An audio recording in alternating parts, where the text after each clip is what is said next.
Welcome back, everybody. Hawk Talk on Melrose.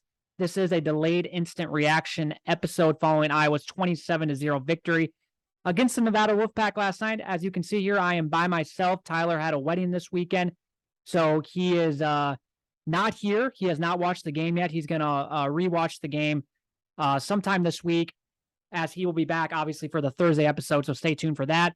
As always, thank you guys for listening and supporting this podcast. We are on YouTube.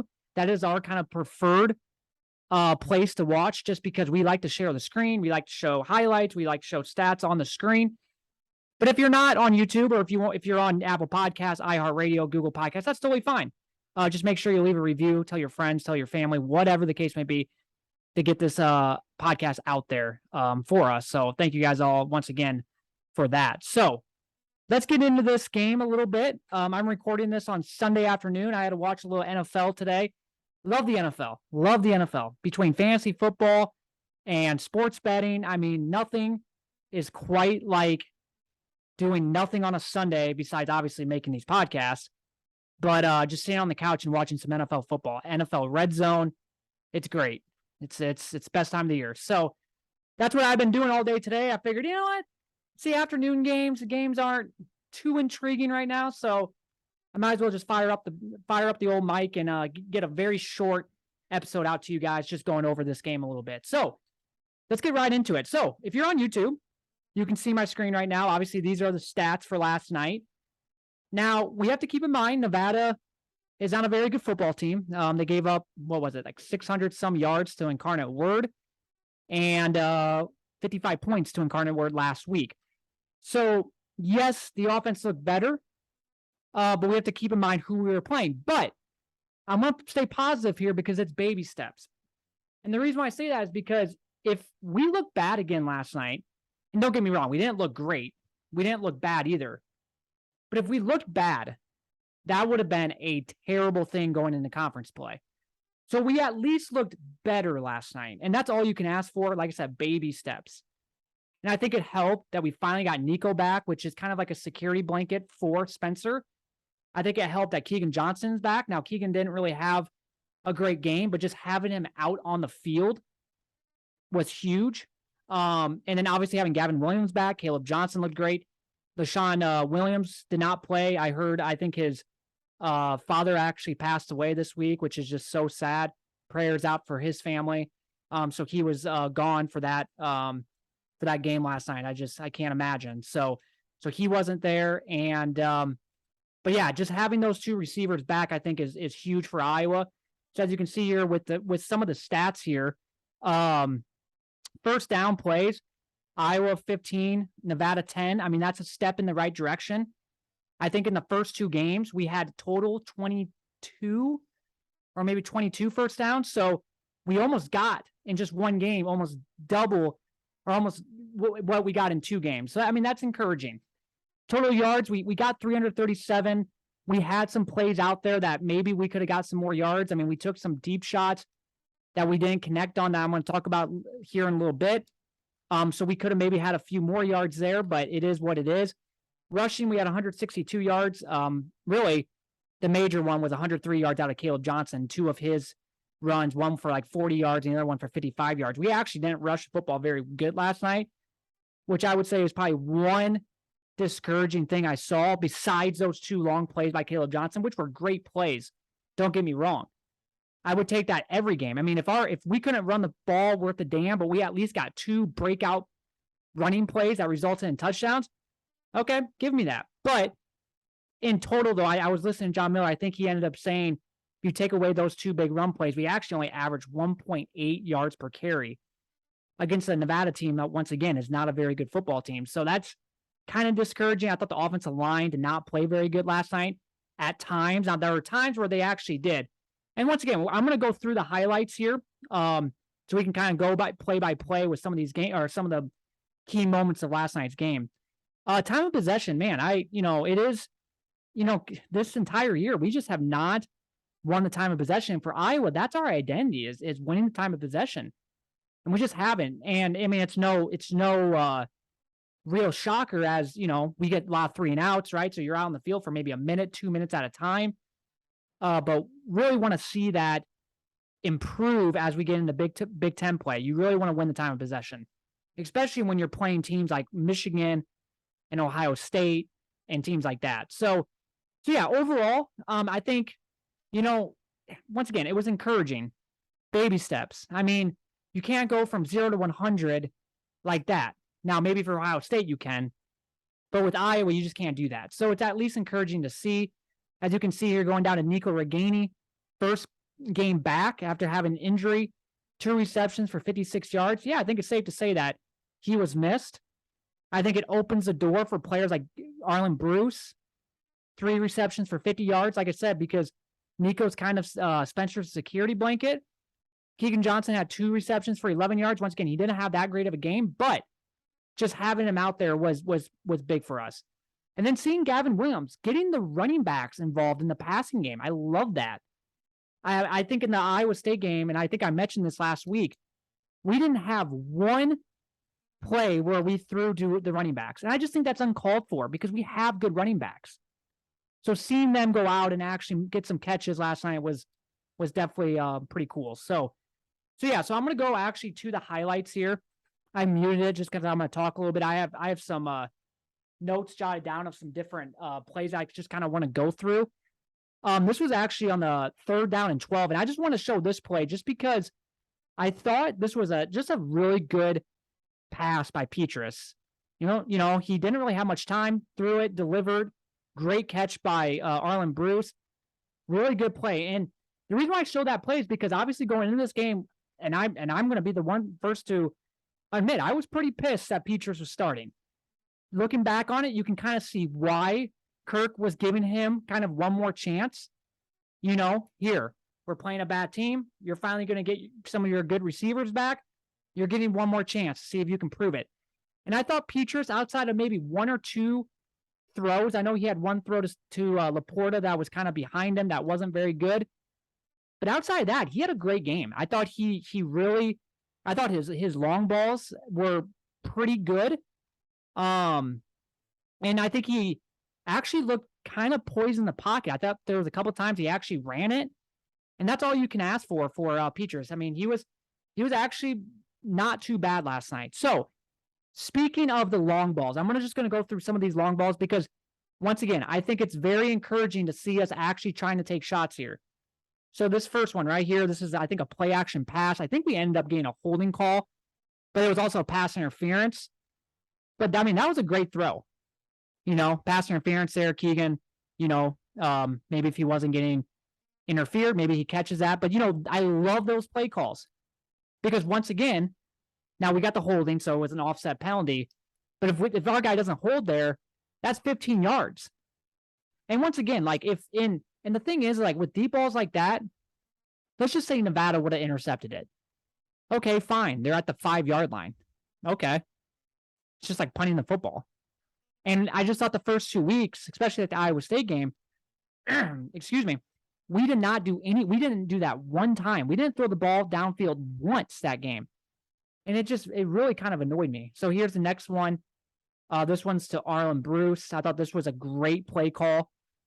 Speaking of which, I thought Brian actually had a really good day play calling. I thought the Iowa State game, he was horrid.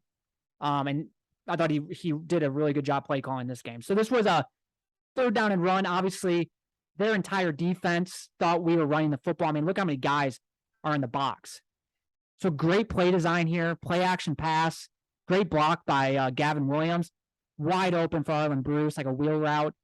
Kind of overthrew him. I thought Arlen Bruce had he had a great catch by him because he did kind of overthrow him, but it was still, right where you needed to be and easy touchdown. So I love that play.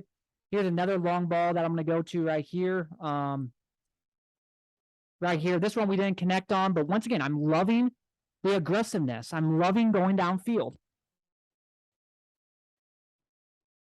Just misses him, but like I said, you can't be mad at that. And I remember actually after this play, I looked at my dad. I'm like, hey, at least we're taking shots downfield. I know we're not connecting right now, but at least we're taking shots. And then here's another one. I think this was actually, I believe this was, my thing is in the way right here. Here, let's see here. So 9:38, I think this was right after the delay. Long ball. I thought it was intercepted. Great job by Nico getting it. Even if he went, but once again, even if the Nevada guy would have intercepted it there, at least we're taking shots downfield. And, okay, he intercepts the ball. They start at the 25-yard line, whatever. So I just kind of wanted to start there, showing some of the long balls. I just think for a team that really is struggling right now, offensive line that's really struggling, the defense is putting everyone in the box. If you're consistently throwing the ball downfield, even if you're not connecting on all of them, defenses actually have to respect that, okay? You can't put 9 guys in the box if you're taking shots constantly down the field. And so I'm loving that. Now, I will say this too. I also wanted to go through one thing I wanted to mention too was, once again, the offensive line play was not at times last night was not very good, especially in the running game. And I just think with the offensive line, I think as the year goes on, we will improve. But I think for right now, like especially in the running game, and I tweeted at John Miller this today. I said, with the offensive struggles, I don't know why we don't run out of shotgun more often, because it spreads out the defense a little bit. I just think when you're in I formation, bunched up, you just, once again, invites 8, 9 guys in the box, and it's just kind of a mismatch, right? Especially with an offensive line that's just, they're young, they're you can see that they're getting a little bit better, but they're just not there yet. And here's just kind of 2 examples. Obviously, the Caleb Johnson run, which, by the way, I love this play. Arlen Bruce in motion, right? It's kind of like a run pass option. Like, once again, if you're not on YouTube, you can't see this. I apologize. But if you're on YouTube, you can obviously see this. Spencer Petras obviously hands the ball off to Caleb Johnson, but he could have held onto it and threw it to Arlen Bruce, and Arlen Bruce probably gets 5 yards, if not more. But gives it off to Caleb Johnson, easy. Would have been 10 yards, but broke that tackle, which made it a touchdown. But that's just an example of spreading the team out. I'm going to go back here again. Once again, look at this. They have technically 1, 2, 3, 4, 5. 5 guys in the box with a safety coming up. So 6 guys in the box. It's just, once again, teams are spread out. You have a little bit more options, especially when you have good running backs. It's how you run the football good, right? Here's another one. I'm just going to show this one. This was at 4:42. Let's see here. This was, I think, to Gavin. Once again, we're in shotgun. You're not, the defense isn't all bunched up, and you go and you get 10 yards. Not saying every run play is going to be successful in the shotgun, but I think more times than not it's going to, especially when you have guys going in motion, right? You got Arlen Bruce going in motion. You got just a bunch of different stuff that's happening. Keeps the defense kind of on their feet a little bit. And I think it's just good. One other thing I want to point out, I mentioned this at the beginning, was I love seeing, where was it, 4:55 maybe? Actually, right here. I love seeing the running backs get involved in the passing game. I thought this was a great play by Gavin, well, by Spencer. Great catch by Gavin. And, he gets 25, 30 yards right there. Easy. Every game, you're going to have a few plays where your running back is not covered. And in that circumstance, you go back, literally just goes on like a wheel route and is not covered at all. No one counts for him. And especially with Iowa, because with Iowa, usually the running backs are blocking. So once again, you go out on a route, you might not get covered. And in this case, literally no one's covering him.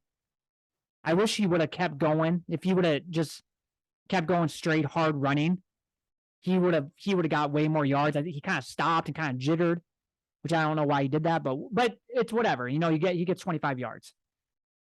So that's good. That's great. And then the last play I just want to show is let's see here, 13:35 is the Caleb Johnson run. This is a counter, which John Miller was also talking about today on Twitter. I wish we did more counter plays. It does seem like when we do, they work. And in this case, we do a counter, and it's an easy 55-yard run. Caleb Johnson, no one's going to catch up to him. And good night, Irene, at that point, right? So yeah, it's good to see. I mean, like I said, the offense, it wasn't great last night. I don't even want to say it was good. I don't know. I mean, what did I grade it? Maybe like a B minus, just because the team that we were playing wasn't very good. But a B minus with our defense, I would take a B minus every game with our defense. Our offense plays like this every game. Not even that good, decent, average. We win a lot of football games. This is what us Iowa fans always ask, like always say, like if we were just average on offense. And I think last night was like a prime example of like what being just decent, average, above average, right? Looks like. Also want to show this. This is Dad Nelson. I follow him on Twitter. I love looking at this after every game. You can see where all the passes are going to. Obviously, the Iowa State game, I would have to go back, but I think we had like one play for like 13 or 14 yards. I think this is a way better graph. Seeing what? 1, 2, 3, 4, 5, 6 passes, 30 plus. I will take that, right? I will take that. And then seeing what? 1, 2, 3, 4, or 1, 2, 3, 10, 3, 4, 5, 6, 7, 8, 9. 9 passes, 20 plus. I will take that in a heartbeat. Once again, we're still, if you look at the line of scrimmage, we're still throwing a lot of right to left, right? A lot of east to west, which I don't like. I'm always that type of guy. It's like attack downfield. I don't like those little 3-4 yard little passing plays. It just doesn't, for us, it just doesn't seem like it ever amounts to anything. But I can't complain because, like I said, seeing some dots at the 20-yard line, 25-yard line, 30-yard line, and then even the 45, 50-yard line is good to see. So that is that. Now, ranking-wise, we're still not very good, obviously. Team stats, we're still 124th in the country in what is a scoring offense at 13.7. So improvement, but not very good. Total offense, obviously, still, I think, dead last. We would really need to have a really good game, like a 450, 500 yard offensive performance to maybe get above a little bit. But yeah, we're still dead last. We've improved a little bit though, because we were, I think, like 70 yards short of New Mexico State. Now we're more like, what is it, 20, 17 yards. So we're getting there. Defensively, I haven't really talked much about the defense because I guess when you're so good, there's not really much to talk about. I will say defensively though, I mean, without, like Noah Shannon barely played last night. Who else didn't play? I'm drawing a blank right now. He might have been the only one that didn't. Yaya Block didn't play either. Trying to think who else didn't play last night.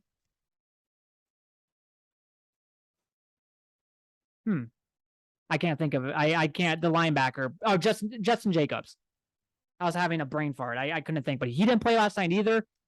And so the defense still just looking elite is once again very awesome to see. Total defense, we are 4th in the country, holding 194 yards per game.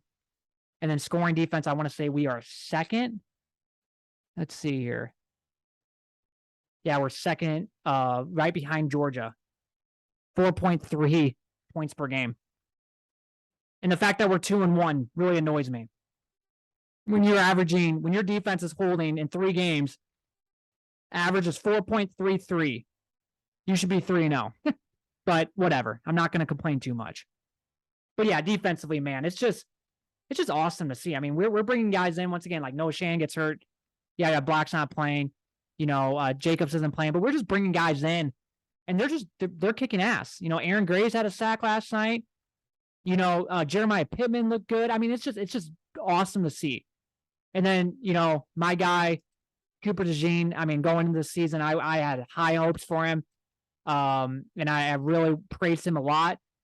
Especially, I mean, it's kind of, it's one of those things where he hadn't really played, so he was kind of unproven. But I just had that feeling the dude was going to be a baller for us. And he has 2 interceptions now in 2 games. Almost had a 3rd interception last night. Just a great, I mean, he's a hell of a defensive player, and he's going to be very special for us. I thought Terry Roberts had a good game. It sucks that, Jamani Harris or Jamari Harris, is out for the year. It really does, but it gives Terry Roberts the opportunity. Obviously, Terry Roberts was injured almost all last year. Kind of felt bad for the dude. I'm not saying like, oh, thank God, I want to see Roberts out there. I wish Harris wasn't injured, but I am saying though, it gives obviously Roberts an opportunity to really shine because I think he's a hell of a football player, great leader, and it's good to see some of his performances out there. So yeah, that's really it. Pretty brief instant reaction podcast. I mean, there's really not much more to cover. I guess I hadn't really covered the whole rain delay. I have season tickets. Pretty bullshit that all summer it doesn't rain like at all, and then 2 back-to-back games it rains. I'm not going to complain too much, but the Iowa State game, we got pretty lucky. It stopped. It started raining like midway through the 4th, but last night it rained the entire game, and the weather forecast is going into Saturday was totally wrong. It's supposed to rain in the morning and then not rain until like way later in the night, like after 10 o'clock at night. And it ends up raining literally the entire game. All of the tailgate was dry. And then right when the game, like 6 o'clock, when everyone's going to the stadium, it starts raining. Obviously, rain delay. We did not stay for the 10 o'clock one. We left right after the first one because I've experienced rain delays. Iowa State game back in 2019 in Ames, and that was brutal. It was like an hour, 2 hours just sitting there in the concourse, and you just never know because, I mean, what if the game gets canceled? You wait all that for nothing? And like last night, like I really had a feeling that they were just going to call the game. And so I was just like, and I had a 3-hour drive back. So it's like, do I wait or do I just go home? And then maybe I get home before the game even starts up. And literally that's what happened. I got home at 12:30 last night. Game started at 12:45. So I got pretty fortunate there. I was able to watch the rest of the game in the comfort of my home. So, last night it's just very unfortunate, very unlucky, and our next home game is Michigan. I'm already looking at the weather forecast. So far, it looks good, knock on wood. But so did yesterday going into that game. So did the Iowa State game.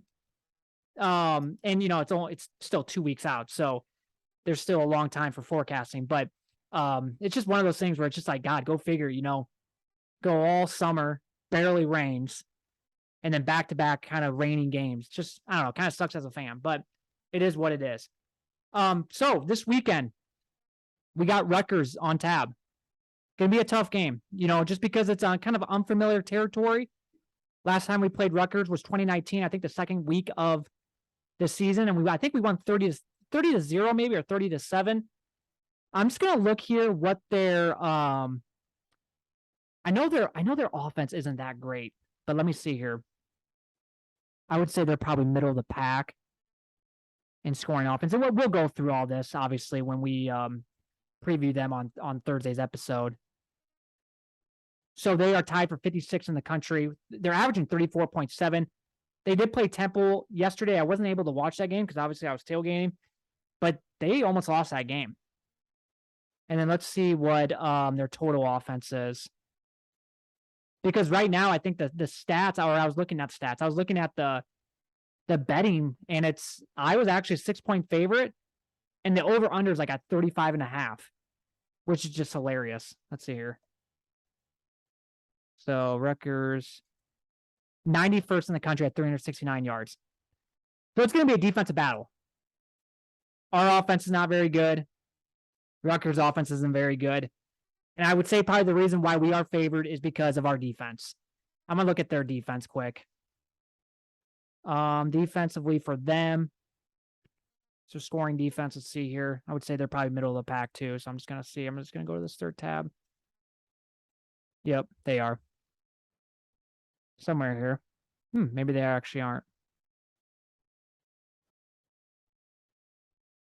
Let's see here.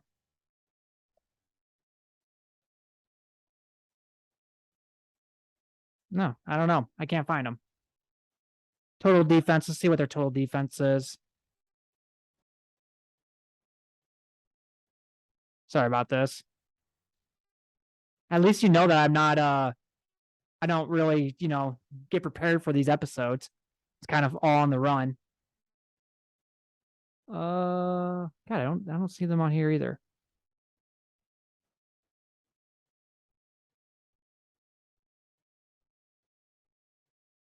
Their defense actually might be in the top. Oh, yeah, wow, their defense is. Damn, I did not know their total defense is, they're only holding teams to 240 yards. But once again, it comes down to who you're playing, stuff like that too. So, but yeah, it's gonna, like I said, it's gonna be probably a low scoring affair. It's probably gonna come down to whatever offense can, maybe make one drive, kind of like the Iowa State game. They went down on that 99-yard drive. It might come down to that. What offense can make a drive out of something. Might come down to, what defense can, pull off the most turnovers, right? It's gonna be a punting affair with Rutgers punter, I think, like one of the best punters in the nation. Obviously, Tory Taylor, one of the best punters. So if you like punting, you should watch this game. So, but yeah, we will preview that game, obviously, once we get a little closer into that game. So that is it for this episode. Short, quick. I think I went through all the points. I don't think there's really much else to say other than, I'm encouraged at least. I feel a little bit better. Obviously, it would have really sucked recording today, and let's say our offense looked like shit again yesterday. It would be like, what the hell? Especially against a really bad Nevada defense. But at least we took care of business. We looked decent at times, and that's really all you can ask for. So that is it for this episode. Thank you guys all for listening, and go Hawks.